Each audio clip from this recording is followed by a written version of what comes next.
Salutations à toi, bienvenue sur la chaîne. Alors, qu'est-ce que j'ai pour vous aujourd'hui? Aujourd'hui, je veux voir avec vous le grand cri.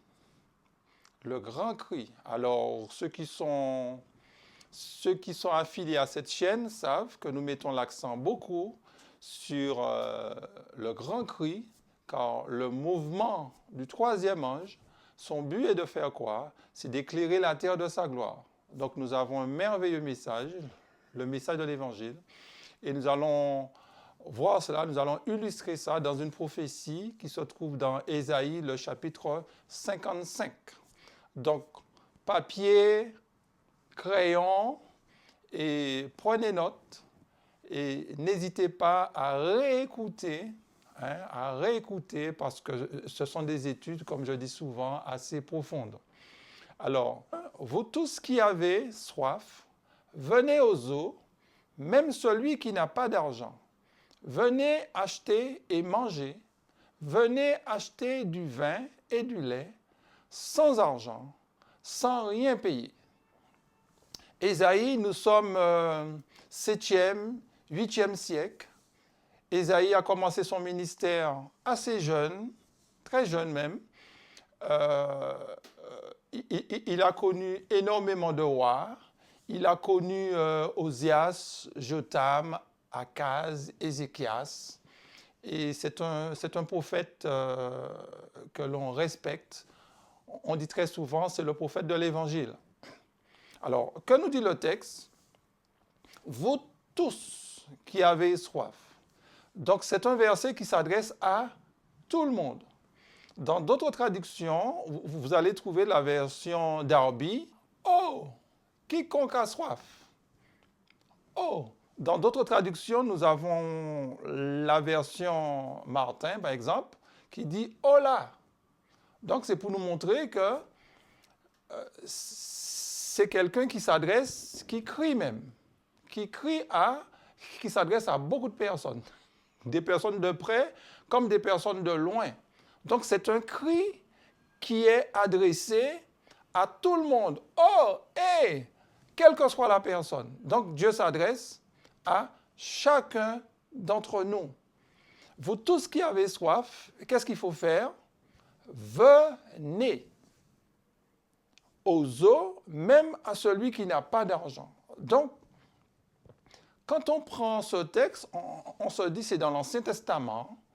On peut chercher peut-être l'explication dans l'Ancien Testament, mais au fait, c'est un passage qui s'accomplit à partir du Nouveau Testament. Pourquoi je le dis? Parce que les Juifs avaient une compréhension. Les Juifs n'ont pas transmis cette bonne nouvelle qu'ils avaient, la venue du Messie. Les Juifs ne l'ont pas transmis. Donc, quand on lit le texte d'Ésaïe, n'est-ce pas, l'appliquer, voilà le mot, à l'ère chrétienne. Acte chapitre 10, le verset 28, « Vous savez, leur dit-il, qu'il est défendu à un juif de se lier à un étranger ou d'entrer chez lui, mais Dieu m'a appris à ne regarder aucun homme comme souillé et impur. » Pierre, rempli du Saint-Esprit, n'avait pas compris, n'est-ce pas, n'avait pas compris qu'il fallait aller vers les païens. Il n'avait pas compris ça. Il a fallu que Dieu fasse prescription dans sa vie, Dieu lui force un peu par une vision pour lui faire comprendre. Oui, les païens, je suis mort aussi pour les païens. Donc, les Juifs, je répète, y compris les chrétiens au début du christianisme, réservaient la bonne nouvelle qu'aux Juifs, n'est-ce pas? Aux diaspora à la limite, mais qu'aux Juifs. Dans Acte 11, les 3 premiers versets, les apôtres et les frères qui étaient dans la Judée apprirent que les païens avaient aussi reçu la parole de Dieu. Et lorsque Pierre fut monté à Jérusalem, les fidèles circoncis lui adressèrent des reproches en disant « Tu es entré chez des incirconcis et tu as mangé avec eux. » Donc, l'Église, les apôtres ont demandé à Pierre des explications. Que fait cet homme-là? Parce que vous vous rappelez de Corneille. Corneille n'était pas le bienvenu. Alors que moi, la première fois que j'ai lu ce texte, j'étais étonné. Pourquoi je me suis mis à la place de Corneille. Donc, nous voyons le peuple, les chrétiens avaient du mal à comprendre le message évangélique, qui est universel. Donc, Dieu était obligé de susciter une persécution dans Actes chapitre 8, le verset 1, en l'an 34. Saul avait approuvé le meurtre d'Étienne. Il y eut ce jour-là une grande persécution contre l'église de Jérusalem. Et tous, excepté les apôtres, se dispersèrent dans les contrées de la Judée et de la Samarie. Donc, Jésus avait dit, après sa mort, avant son ascension, allez par tout le monde. Et qu'est-ce qu'il dit d'une manière précise dans Matthieu 28, le verset 19, allez, faites de toutes les nations des disciples, les baptisant au nom du Père, du Fils et du Saint-Esprit. Donc Jésus avait bien dit toutes les nations. Ils ont entendu ici, là, mais c'est sorti de l'autre côté. Vous voyez? Pourquoi? Parce que leur interprétation, pour eux, le Dieu était le Dieu des Juifs. Alors que le Dieu que nous servons, c'est le Dieu de tout le monde. C'est pour cela que le texte nous dit, vous tous qui avez soif. Ce tous-là ne concerne pas les Juifs. La terre entière, car Dieu a tant aimé le monde qu'il a donné son Fils unique. Donc, le texte d'Ésaïe est un texte évangélique. C'est un texte qui traite de la bonne nouvelle. Vous tous qui avez soif. Donc, pour boire de cette eau, il faut avoir soif. Si on n'a pas soif, on ne peut pas boire. Donc, vous tous qui avez soif. Alors, normalement, le monde a soif. Mais le monde n'est pas conscient. Les hommes ne sont pas conscients qu'ils ont soif. Parce que pour boire de cette eau, il faut ressentir qu'on a soif. Parce que sans quoi on va boire, on ne va pas apprécier. On va juste goûter, ah, c'est pas bon, etc.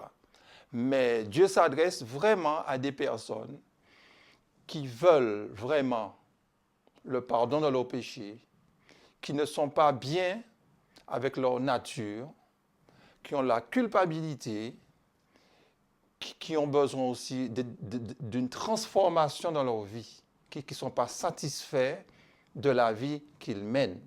Donc c'est une prophétie biblique, mais c'est une prophétie biblique qui doit toucher aussi notre cœur. C'est très important. Dans Jean chapitre 4, le verset 14, Dieu donne une signification à l'eau. Quiconque boit de cette eau que je lui donnerai n'aura jamais soif, mais cette eau que je lui donnerai sera en lui une fontaine d'eau jaillissante jusque dans la vie éternelle. Donc l'eau ici, remarquez, symbole de vie éternelle. L'eau, elle est gratuite, mes amis. L'eau, elle est gratuite. Dans l'eau, on trouve quoi? Dans l'eau, on trouve de l'oxygène, on trouve aussi de l'hydrogène. Et l'eau est indispensable pour la nature, pour les animaux, pour l'être humain. L'eau, elle est gratuite, de même que le salut est gratuit. On n'achète pas l'eau, mes amis. On a coutume de dire qu'on paie le service et pas l'eau, parce que l'eau est un don. Vous comprenez ça? L'eau est un don. Quoique quand on reçoit la facture, on paie plus sur les taxes que l'eau. Mais n'oubliez pas que l'eau est un don, de même que le salut ne s'achète pas. Le salut est un don. Personne ne sera sauvé par ses performances. Personne ne sera sauvé, oui, je mérite. Non, mes amis, c'est une grâce. Et il n'y a pas de meilleur symbole que l'eau. Il n'y a pas de meilleur symbole. Et quand j'ai étudié cette prophétie, j'étais émerveillé parce que j'ai vu vraiment la grâce du Seigneur. Donc, vous tous qui avez soif, qu'est-ce qu'il nous a demandé à faire? De venir. Venir. Si on vient, c'est parce qu'on a vu qu'on nous a fait une offre. On est d'accord? On ne vient pas comme ça. C'est parce qu'on nous a offert l'eau. Alors, le fait de venir, c'est la démarche pour bénéficier de cette eau. Ce n'est pas parce que j'ai fait la démarche que j'ai une gloire pour autant. C'est parce qu'on m'a proposé l'eau et ma démarche est venue comme conséquence, n'est-ce pas, de l'offre qu'on m'a faite. Donc, la repentance ne nous sauve pas. La repentance nous permet de bénéficier du salut. Alors vous allez me prendre, oui, si on ne se repent pas, que devons-nous faire pour être sauvés? Il faut vous repentir. Oui, c'est écrit dans la Bible, mais il faut comprendre. Quand je me repens, c'est parce que j'ai compris que Christ m'a sauvé. Maintenant, la repentance me permet d'entrer en contact, de posséder ce salut. OK? Mais je ne serai pas sauvé grâce à ma repentance. Je me repens quand j'ai compris que je suis sauvé. Quand Christ meurt à la croix, il crucifie le péché, il maudit le péché, il m'a aussi crucifié à la croix. Et c'est parce que j'ai compris ça, je m'identifie à lui, je m'identifie à sa mort, donc je meurs aussi par la foi. Et Christ me communique ce salut. OK? Donc je fais la démarche. Et la démarche, c'est je m'oublie. Et nous allons voir ça un peu plus tard. Donc c'est ça, l'eau qui est donnée gratuitement. On reprend encore le verset. On est d'accord? On reprend encore le verset. Vous tous qui avez soif, venez aux eaux, même celui qui n'a pas d'argent. Venez acheter et manger, venez acheter du vin et du lait sans argent, sans rien payer. Ah oui, vous allez me dire, oui, mais Franck, regarde bien, il y a bien... on achète. On n'achète pas l'eau. On achète le vin, n'est-ce pas? On achète le lait, mais on n'achète pas l'eau. L'eau, je répète, elle est gratuite. Le lait et le vin sont... Il faut l'acheter. Mais notez qu'on ne fixe pas de prix. On ne dit pas ça coûtera tant, non. Juste acheter. Il faut d'une transaction. Le pire, c'est qu'il faut acheter sans argent. Enfin, je dis le pire, je ne sais pas pourquoi j'ai dit le pire, mais on achète sans argent. Qu'est-ce qu'on peut acheter sans argent? Qu'est-ce que Dieu veut négocier avec nous? Quelle transaction Dieu veut-il faire avec nous? L'eau est gratuite, mais en revanche, le vin et le lait, ce n'est pas gratuit. Ils ne sont pas gratuits. Alors, qu'est-ce que Dieu veut nous dire par là? Dans le même texte, Ésaïe 55, le verset 7, il nous est dit que le méchant abandonne sa voie et l'homme d'iniquité ses pensées, qu'il retourne à l'Éternel qui aura pitié de lui, à notre Dieu qui ne s'allasse pas de pardonner. Donc, c'est quoi cette transaction-là? Que le méchant abandonne sa voie. Ce que Dieu veut, c'est qu'on abandonne notre voie. C'est ça l'achat. C'est ça l'achat. C'est pour cela qu'on n'a pas fixé de prix d'argent. Maintenant, quand on a compris qu'on est sauvé, parce qu'on nous a donné l'eau gratuitement, pour bénéficier de cette eau, je dis bien bénéficier de cette eau, qu'est-ce que Dieu nous demande? Qu'est-ce que Dieu nous demande? D'abandonner notre voie. Renoncer au moi, renoncer à soi-même. C'est ça l'achat. OK? Ça me rappelle aussi le texte d'Apocalypse 3. Hein, Dieu qui dit à l'ange, tu es pauvre, tu es misérable, et Dieu lui demande aussi d'acheter. On peut dire, oui, mais s'il est pauvre, comment il va faire pour acheter? S'il peut acheter son cœur. Dieu nous dit, donne-moi ton cœur. Et quand on donne à Dieu notre cœur, c'est là que se passe la transaction, mes amis. Donc, que peut bien symboliser, le vin. OK? Le vin. Le vin, c'est la nouvelle alliance. C'est le sang de Jésus. On a tous besoin du sang de Jésus. Ce n'est pas parce que Christ nous a pardonné à la croix du Calvaire qu'on n'a plus besoin de son sang. Parce que malheureusement, nous péchons tous. Dans une journée, n'est-ce pas, nous péchons. Donc nous avons constamment besoin du sang de Jésus. Le sang de Jésus pour nous purifier. Mes amis, il nous faut croire que même quand Jésus nous a pardonné, nous devons lui demander pardon et accepter son pardon. Quel que soit ce que l'homme fait, Dieu le pardonne. Et le pardon est immérité. Personne ne peut payer un pardon, mes amis. Le pardon est immérité. Donc, le vin est indispensable. Nous avons besoin du sang de Jésus, que le sang de Jésus soit sur nous. Donc, rappelons-nous que Dieu a mis la scène, ce que nous appelons la Sainte Seine.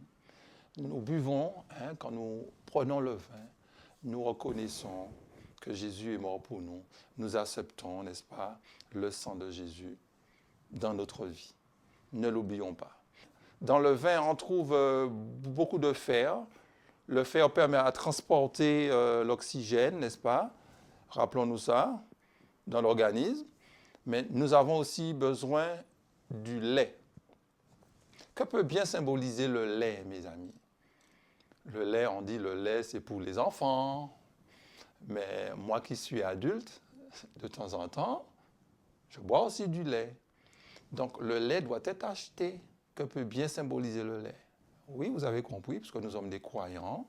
Dans 1 Pierre 2, le verset 2, il est dit « Désirez ardemment, comme les nouveau-nés, le pur lait de la parole, afin que vous croissiez en lui. » Donc le lait symbolise la parole de Dieu.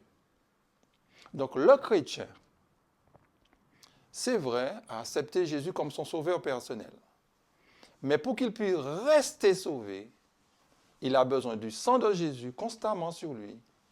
Il a besoin aussi de demeurer dans la parole. Il ne faut pas, mes amis, qu'on ait une vie chrétienne sans prière, sans demander à Dieu son sang. Il ne faut pas qu'on ait une vie chrétienne sans qu'on n'étudie pas. Il nous faut, mes amis, manger la nourriture. C'est indispensable. Quand vous regardez les reportages, vous voyez les gens du tiers-monde, ils ont un ventre bizarre, ils sont déformés. Mais si on pouvait se voir spirituellement, on est pire qu'eux. Nous n'étudions pas. Donc, nous ne méditons pas. Nous n'avons pas de temps avec Dieu. Donc, c'est normal que nous avons une vie aussi médiocre. Vous comprenez ça? C'est tout à fait normal parce que nous ne mangeons pas. Si on ne mange pas, qu'est-ce qui va se passer? On sera faible. Vous comprenez ça? On sera faible. Donc, si on ne mange pas spirituellement, c'est normal qu'on soit faible. Un chrétien devrait trouver du temps pour méditer sa Bible, pour méditer les évangiles, pour pouvoir étudier aussi les prophéties bibliques. Non pas seulement rester sur un seul thème, mais il faut... Parce que la vie, c'est tout, sur un tout. Il y a le foyer, il y a l'alimentation. La vie, c'est un tout. Ne nous focalisons pas sur un thème. Cette chaîne est spécialisée dans les prophéties. Mais n'oublions pas, quand on étudie la Bible, il y a tous les thèmes apparaissent. Toutes les thématiques y sont, mes amis. Donc, le lait est indispensable pour rester sauvé. Qui veut dire la parole de Dieu, il nous faut étudier la parole. Pas seulement l'école du sabbat, le questionnaire. Mais il faut aussi aller plus loin, mes amis. On est d'accord? Donc, Dieu nous parle, mes amis.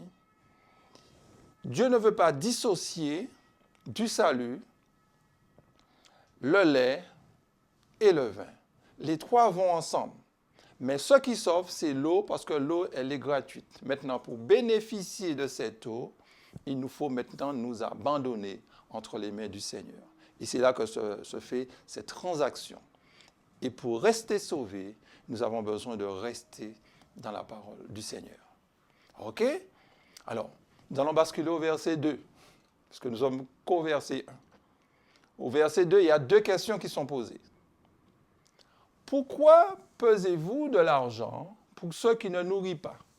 Pourquoi travaillez-vous pour ceux qui ne rassasient pas? Écoutez-moi donc, et vous mangerez ce qui est bon, et votre âme se délectera de mets succulents. Je vais vous lire notre version. Pourquoi dépensez-vous l'argent pour ce qui n'est pas du pain? Alors, la nourriture est là, une nourriture succulente, etc. Mais nous dépensons notre énergie, notre temps pour des choses qui ne nourrissent pas. Nous sommes sur Instagram, nous sommes sur TikTok, nous sommes sur tous les réseaux. Je ne dis pas que c'est mauvais en soi, mais combien de temps nous donnons à Dieu? Nous sommes dans le sport, et tout cela est bien. Nous sommes dans la musique. Mais Dieu veut, mes amis. Dieu a une nourriture pour nous. Dieu a énormément de choses pour nous. Donc Dieu nous pose la question, mais pourquoi? Il ne comprend pas. Tout est là. La table est dressée. Mais nous sommes indifférents. Donc c'est pour cela qu'il pose ces deux questions-là. Et il nous dit, mangez ce qui est bon. Et il nous fait une promesse. La fin du verset 2 dit, et votre âme se délectera de mets succulents. Il nous promet, quand on va manger, quand on va étudier, on ne voudra pas étudier autre chose, mes amis. On ne voudra pas étudier autre chose que les Saintes Écritures. Et même quand nous allons faire des études pour une profession, pour pouvoir changer de poste dans le travail, ce sera toujours dans le but du royaume de Dieu. Toujours dans ce but-là, pour avoir plus de compétences pour l'Éternel. Un métier, un projet foncier, un mariage, toujours dans cette optique. Toujours dans cette optique. C'est pour cela que le choix d'un conjoint est énormément important. Parce que la finalité n'est pas de faire des enfants, d'avoir une belle maison. La finalité, c'est le salut. Donc, quand Dieu nous dit « Pourquoi dépensez-vous de l'argent pour les choses qui ne nous nourrissent pas ?» Dieu veut attirer notre attention sur l'essentiel. Et je poursuis au verset 3 à 5. « Prêtez l'oreille et venez à moi. Écoutez et votre âme vivra. Je traiterai avec vous une alliance éternelle pour rendre durables mes faveurs envers David. Voici, je l'ai établi comme témoin auprès des peuples, comme chef et dominateur des peuples. Voici, tu appelleras des nations que tu ne connais pas, et les nations qui ne te connaissent pas accourront vers toi à cause de l'Éternel ton Dieu, du Saint d'Israël, qui te glorifie. » Ces versets-là sont merveilleux. Prêtez l'oreille et venez à moi. Écoutez et votre âme fera quoi? Vivra. Et Dieu nous dit, quand on va faire ça, je traiterai pour vous, une alliance éternelle. Pour rendre durables mes faveurs envers David. Voici, je l'ai établi, le L apostrophe. David, tu établis David, mais ça sera alors l'objet d'une autre causerie. OK? Comme témoin des peuples. Et comme chef et dominateur. Alors, le verset 3 apparaît, non, le verset 5, vous remarquerez, tu appelleras des nations qui ne te connaissent pas, qui ne connaissent pas. Et les nations qui ne connaissent pas accourront vers toi. Vous avez ce pronom toi. Qui est ce toi-là? Qui est ce toi-là, mes amis? Et pour identifier ce toi-là, je pense qu'il nous faut remonter au chapitre précédent, chapitre 54. On ne va pas tout voir. On va le verset 14 jusqu'au verset 17. Et là, on va voir à qui Dieu s'adresse. Et là, nous allons maintenant pouvoir mettre l'époque où Dieu s'adresse. Vraiment, nous allons vraiment contextualiser le chapitre 55. 14 à 17. Tu seras affermi par la justice, banni l'inquiétude, car tu n'as rien à craindre, la frayeur, car elle n'approchera pas de toi. Si l'on forme des complots, cela ne viendra pas de moi. Quiconque se liguera contre toi tombera sous ton pouvoir. Voici, j'ai créé l'ouvrier qui souffle le charbon au feu et qui fabrique une arme par son travail. Mais j'ai créé aussi le destructeur pour le briser.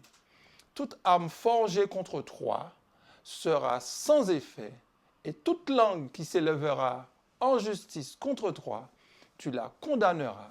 Tel est l'héritage des serviteurs de Dieu, de l'Éternel. Tel est le salut qui leur viendra de moi, dit l'Éternel des armées. Vous avez vu? Donc, le pronom 3 là fait allusion au peuple de Dieu. On ne peut pas appliquer ça à l'époque d'Ésaïe, mes amis. On ne peut même pas appliquer ça à l'époque des disciples. Pierre est mort, Jacques, toutes ces personnes sont mortes. Mais là, vous avez des personnes où la mort fuira loin d'elles. Donc ces personnes-là, il nous est dit, si l'on forme des complots contre toi, cela ne viendra pas de moi. Quiconque se liguera contre toi tombera sous ton pouvoir. Une manière de dire, tu seras immortel à ce moment-là, mes amis. Oui, nous sommes pendant le grand cri, mes amis. Nous sommes pendant le grand cri. Dieu parle à ces personnes qui n'expérimenteront pas la mort. Il parle de ces personnes-là. Que la mort va fuir. Donc, Ésaïe 55, à partir du verset 1, vous tous qui avez soif, c'est à quel moment? Quand l'Église est débarrassée de l'ivraie et quand l'Église va symboliser l'ange d'Apocalypse 18 qui éclaire la terre de sa gloire. Éclairer la terre de sa gloire, cela veut dire qu'il va prêcher l'Évangile aux quatre coins de la terre. Vous tous, c'est à toutes ces personnes-là. Christ va s'adresser à travers nous et les gens vont venir vers nous. À ce moment-là, nous serons en pleine image de la bête. En pleine image de la bête. Il faudra dire aux gens de ne pas prendre l'image de la bête. OK? Le pape sera exalté, n'est-ce pas, à cause de son dimanche, mais nous allons exalter Dieu, celui qui a créé le ciel et la terre. Nous allons mettre l'accent sur le 4e commandement, sur celui qui a créé le ciel et la terre. Et celui qui a créé le ciel et la terre a fait le 7e jour, a consacré le 7e jour pour l'honorer. Et ceux qui honorent Dieu le 7e jour, en réalité, c'est un acte de foi. C'est un acte de foi. Très souvent, on dit observer le sabbat, c'est une affaire d'œuvre. Non, c'est un acte de foi. OK? Et la foi se démontre par notre observation. Et c'est ce que nous allons prêcher, mes amis. Donc, lors du grand cri, nous allons prêcher le royaume, nous allons prêcher toutes les prophéties, certes, enfin, certaines prophéties qui sera l'image de la bête, nous allons montrer que cela vient de l'ennemi, mais nous allons prêcher en un mot la justification par la foi. À travers tous ces thèmes-là, mes amis, nous allons exalter la personne de Jésus à travers tous ces thèmes-là, à travers aussi le sabbat. Car je ne vous apprends rien, le plus important, c'est d'élever Christ, mes amis. Donc, Ésaïe 55, Dieu nous dit, c'est au moment du grand cri. L'Église sera intouchable, mes amis. Intouchable. Dans Apocalypse 12, le verset 17, il est dit, « Et le dragon fut irrité contre la femme, et il s'en alla faire la guerre au reste de sa postérité, à ceux qui gardent les commandements de Dieu et qui ont le témoignage de Jésus. » Notez que le dragon est irrité contre la femme, mais le dragon ne peut plus atteindre la femme. Ne peut plus atteindre la femme. Quand vous lisez depuis le verset 1, il va s'attaquer à la femme. Mais à partir du verset 17, il ne peut plus atteindre la femme. Mais il va s'en prendre à qui? à la postérité de la femme. Mais Jean, quand il voit la postérité de la femme, il voit cette postérité en train de garder les commandements de Dieu. Donc, lors du grand cri, on sera appelé à prêcher la foi en Jésus, mais les gens vont garder aussi les commandements de Dieu. Donc, ceux qui gardent les commandements de Dieu, là, au verset 17, ça sera surtout la grande foule. Oui, on peut l'appliquer ça maintenant d'une manière partielle, mais s'il faut prendre Apocalypse 12 d'une manière chronologique, le verset 17, c'est au moment du grand cri. Dans Zacharie, le chapitre 12, le verset 8, en ce jour-là, l'Éternel protégera les habitants de Jérusalem, et le faible parmi eux sera dans ce jour comme David. La maison de David sera comme Dieu, comme l'ange de l'Éternel devant eux. Le plus faible sera comme... Le plus faible sera comment, mes amis? Sera comme Dieu. Mais de Dieu, il n'y a pas de faible. Il n'y a pas de faible. Parce que toutes ces personnes auront sur elles la puissance de Dieu. Aura la puissance de Dieu. OK? Donc, si on parle de David là, la maison de David, ça c'est le livre de Zacharie. Zacharie revenait de la déportation. Et la tribu qui existait à l'époque, c'était la tribu de Juda. Benjamin avait fusionné avec Juda. Il y avait quelques résidus ici et là, mais c'était la tribu de Juda, la tribu principale. Et Zacharie a cité Juda, mais il parle bien de notre... Il nous parle de nous-mêmes, Seigneur. Mes amis, la maison de David sera comme Dieu. Donc là, nous sommes au moment du grand cri. Donc Zacharie chapitre 12, Apocalypse 12, Isaïe 55, Isaïe 54 aussi, parlent du même événement. Prophète et roi, chapitre 60, la page 549, revêtu de l'armure de la justice du Christ, l'Église se prépare au conflit final. Belle comme la lune, pure comme le soleil, mais terrible comme des troupes sur leur bannière, elle s'avance dans le monde en vainqueur et pour vaincre. Donc notez bien, revêtu de l'armure. C'est quoi une armure? Une protection de la justice du Christ. L'Église que nous avons vue dans Isaïe 55 se prépare au conflit final. Olé, hola, c'est ça. Belle comme la lune, pure comme le soleil, mais terrible comme des troupes sur leur bannière. Elle s'avance. Où ça? Dans le monde. En vainqueur et pour vaincre. Pour vaincre qui? L'ennemi. L'ennemi qui veut dire aller chercher des enfants de Dieu se trouvant dans Babylone. Mes amis, pour chercher ces personnes dans Babylone, il faut être revêtu de la puissance du Saint-Esprit. Il faut qu'on fasse une distinction entre l'esprit de vérité et l'esprit en puissance. L'esprit en vérité nous permet de comprendre la parole. Nous permet aussi l'esprit de vérité aussi nous sanctifie, nous met en conformité avec la parole. Mais l'esprit en puissance nous permet de proclamer la parole. Donc, pour avoir l'esprit en puissance, il faut d'abord, je dis bien d'abord, recevoir l'esprit de vérité qui nous convainc du péché, de justice et du jugement. Ce n'est qu'à ce moment-là qu'on pourra prêcher avec force et puissance, mes amis. Donc la servante du Seigneur dans Prophète et Roi confirme tout ce que nous avons vu, mes amis. Le mouvement des trois anges, mes amis, c'est ce que nous venons de lire. Isaïe 55 nous présente notre mouvement, n'est-ce pas, lors de l'image de la bête, lors du grand cri. Nous serons revêtus de la puissance du Saint-Esprit.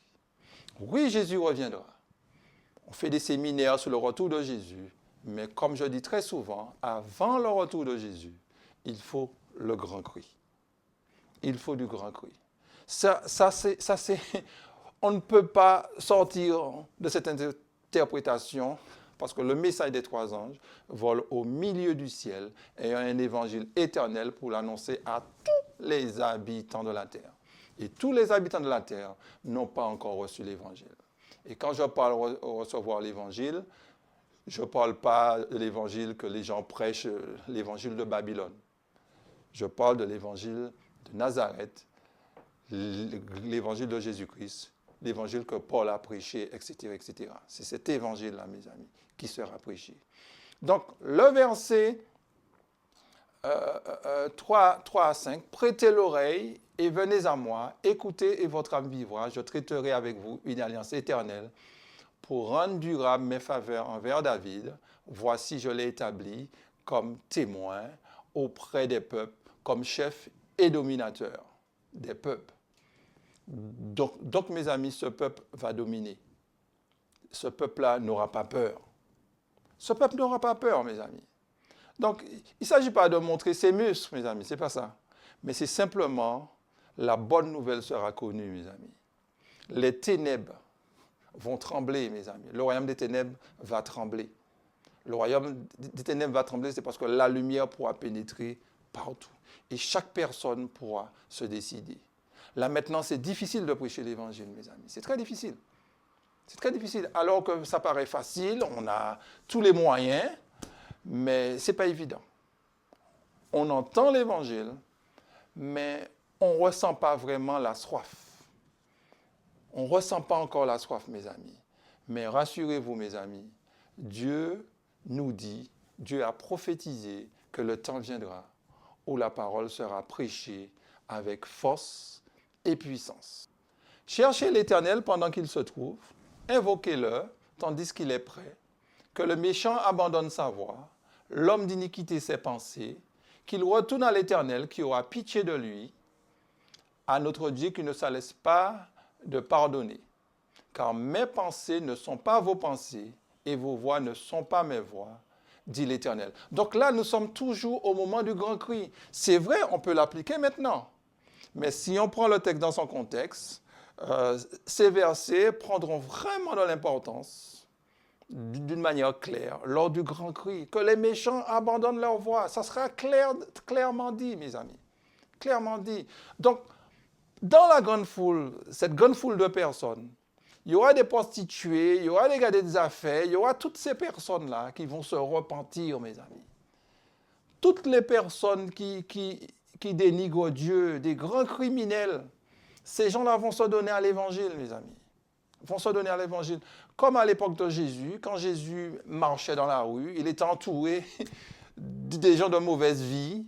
D'ailleurs, les pharisiens n'étaient pas d'accord avec Jésus parce que Jésus il disait avait de mauvaises fréquentations. Mais lors du grand cri, nous allons voir toutes ces personnes-là aussi sortir, mes amis. Si ces personnes-là ne viennent pas à l'évangile, c'est peut-être pas à cause de nous. Nous ne donnons pas un témoignage convenable. C'est pour cela que ces gens-là ne viennent pas. Donc le verset 9 nous dit « Autant les cieux sont élevés au-dessus de la terre, autant mes voix sont élevées au-dessus de vos voix, et mes pensées au-dessus de vos pensées. Comme la pluie et la neige descendent des cieux et n'y retournent pas sans avoir arrosé et fécondé la terre, et fait germer les plantes sans avoir donné la semence au semeur, et du pain à celui qui mange. Ainsi en est-il de ma parole qui sort de ma bouche.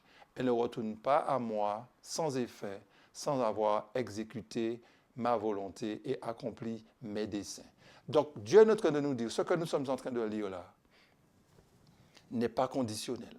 Ce qui a été écrit là se réalisera, mes amis. Même si nous voulons nier, même si nous ne sommes pas d'accord, mais c'est écrit. Que nous ne voulons pas, ce qui est écrit là se réalisera. Ainsi en est-il de ma parole. Et Dieu compare sa parole à de la pluie. Okay? Quand il pleut, on voit le résultat sur la végétation. Donc, quand cette pluie-là, qui est la parole de Dieu, va toucher les cœurs, nous allons voir les gens abandonner le péché. Les gens abandonner la prostitution. Les gens abandonner le crime. Les gens abandonner le mensonge. Et Dieu va accepter ces personnes. Ça, c'est une grâce, mes amis. Et je dis toujours, une grâce est imméritée. Personne ne mérite le salut. On ne mérite pas ça. On commet des abominations. Qu'est-ce que Dieu fait? Il pardonne. Et ces personnes qui répondent à l'appel dans leur tête, ne veulent plus retourner dans la boue, ne veulent plus commettre à nouveau les abominations. Ce n'est pas des personnes qui se repentent pour se repentir, ils ont un ciel à gagner, un enfer à éviter, ce n'est pas ça. Mais ce sont des gens vraiment qui ont épousé la cause du Christ. OK? Et le verset 12 qui est très beau, lisons ça ensemble. Oui, vous sortirez avec joie, pas avec peine, avec joie. Et vous serez conduits en paix. Les montagnes et les collines éclateront d'allégresse devant vous. Et tous les arbres de la campagne battront des mains. Au lieu de l'épine s'élèvera le cyprès. Au lieu de la ronce croîtra le mitre. Et ce sera pour l'Éternel une gloire, un monument perpétuel, impérissable. Vous voyez, des gens qui sont heureux. La joie du salut. Donc, la foi, mes amis, n'est pas un ensemble de doctrines. La foi, c'est quoi? C'est une relation personnelle avec Dieu. Et ces personnes vont entrer en contact direct avec leur Créateur. Peut-être c'était des personnes qui étaient en contact direct avec une religion, mais là, ils seront en contact direct avec leur Créateur.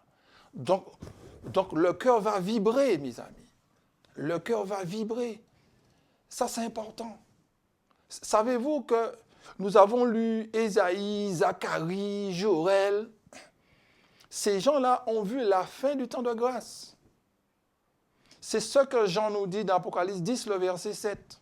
Mais au jour de la septième ange, du septième ange décidément, quand il sonnerait de la trompette, le mystère de Dieu s'accomplirait, comme il l'a prononcé à ses serviteurs, les prophètes.